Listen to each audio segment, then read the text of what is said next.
Ho ho ho! What's going on, guys? 8BigGlitch79 here, and welcome back to the 12 nostalgic days of Christmas. Now, I hope you've been enjoying the series. Please subscribe and hit that bell so you're notified for the future episodes and future videos on the channel. And if you like it, hit that like button. So let's grab a hot drink, nestle down by the fire, and let's get nostalgic.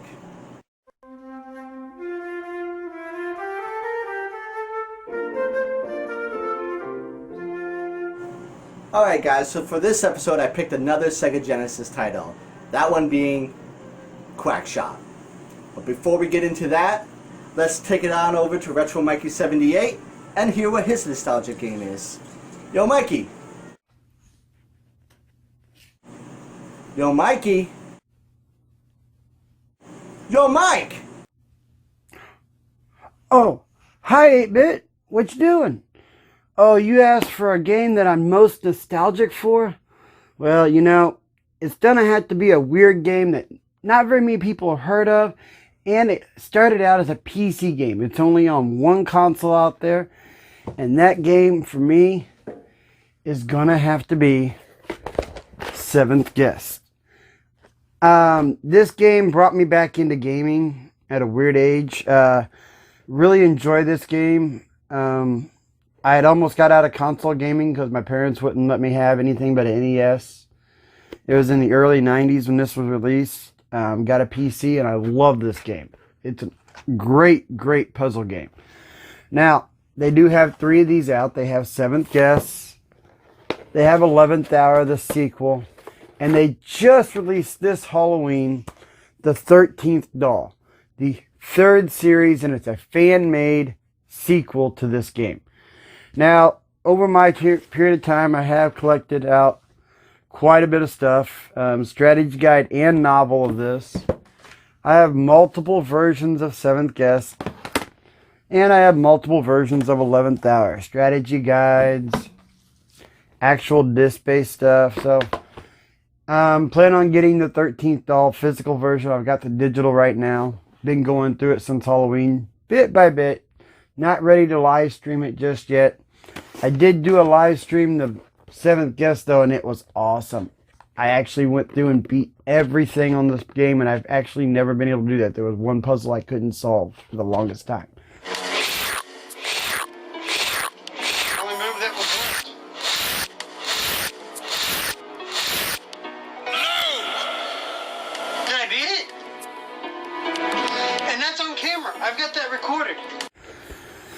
But yeah, I really highly recommend anybody out there to download this off Steam, off GOG.com. You can even get it on Android. I've got it on my cell phone. It's a great game. The sequel, not so much. I have it because it matches the two, but this game was a childhood game that I love. I spent hours on hours on hours, and it's the first game to actually scare me. There was a time where going through the basement in middle of the night, wasn't supposed to be up, listening to it on a PC with headphones on. The game did something. I took the headphones off, turned the game off, went to bed. Okay. And you go down a wrong corner and start talking to you and everything. First time I played this, I was 16. In my room, headphones on, lights out, just me and the computer monitor just zoning into this game. Now, I'm gonna go down this first corridor because I know it's wrong. Yes. Oh, yes. I don't want you going. Here's what he has to say.